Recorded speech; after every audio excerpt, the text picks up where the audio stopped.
J'ai une amie, elle a une fille de 10 ans qui a été violée par son maître coranique. Et à la suite de ce viol, sa fille a contracté une grossesse et elle n'était pas au courant. Donc, au moment où on se rendait compte de la grossesse de la petite, elle en était à 5-6 mois de grossesse avec un état de santé qui était en train de se détériorer de jour en jour. Nous n'avons pas pu faire grand-chose par rapport à cette grossesse parce que dans le pays où nous sommes, qui est le Sénégal, l'avortement n'est pas autorisé, surtout pour les cas de viol et d'inceste. L'État du Sénégal avait pris des engagements en 2003, donc en signant et ratifiant le protocole de Maputo, qui devait faire en compte d'harmoniser nos lois avec les conventions internationales qui ont été signées pour prendre en compte ces cas d'exception qui sont liés au viol et à l'inceste. Et cette petite aujourd'hui se retrouve dans une situation très délicate, ses parents n'ayant pas de moyens financiers pour pouvoir la prendre en charge, n'a pas pu terminer ses études parce que quand ça lui est arrivé, elle était en classe de CM2. Elle n'a pas pu continuer ses études à cause de cette grossesse.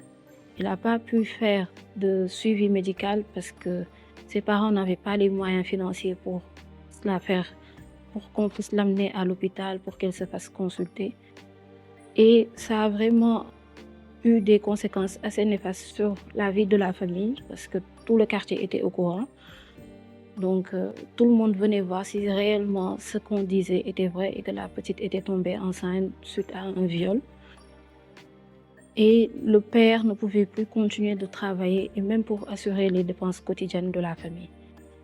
Et je pense qu'aujourd'hui, chacun d'entre nous a une responsabilité par rapport à cette situation parce qu'on a déjà cette habitude de ne pas dénoncer les choses qui se passent dans la société. On a cette culture de non-dénonciation.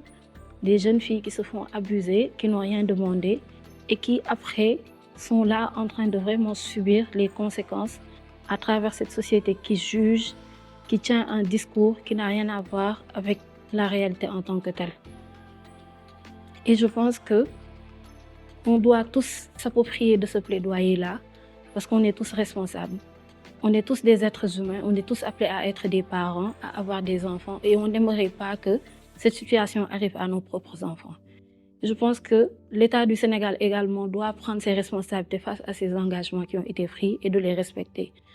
Nous sommes tous les jours confrontés à énormément de situations pareilles où c'est des cas de viol, des cas d'inceste. Soit c'est le frère qui va venir violer sa sœur ou c'est le père qui va venir violer sa fille.